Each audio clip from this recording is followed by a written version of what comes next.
5 घात, 6 घात, 8 घात, ये सब सूत्र नहीं था ना हो। तो अगर हम इसको पुराने नियम से अगर प्रसार करें तो इसके लिए हमको कौन सा सूत्र का जरूरत पड़ेगा?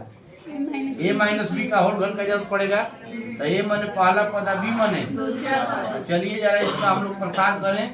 तो ये बताइए पहले पद का घन ना हो, इसमें रखिए बी के जगह पे ऋण बी का मान क्या रखिएगा? 3 का घन, 3 गुणे a का मान, बी का मान, a का मान, बी का मान। बोलिए ऐसे सूत्र में रखते थे। इसके बाद इसका घन कीजिए, 2 का घन क्या होगा? यक्स का क्या होगा?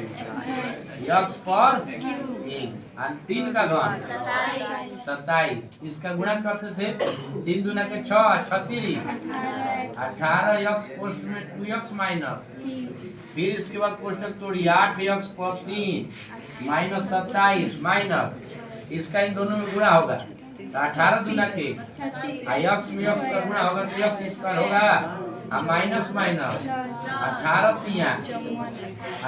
तिया यक्स है। तो यहाँ पर ध्यान दीजिए, इसमें जब हम प्रसार करते थे जो इसका घात था वो इधर उधर आता था, लेकिन जब यहाँ जो हम सूत्र बताएंगे द्विपद वाला, किसी भी द्विपद का प्रसार जब कीजिएगा तो यहाँ क्रम से आएगा, घात को सजा करके आएगा।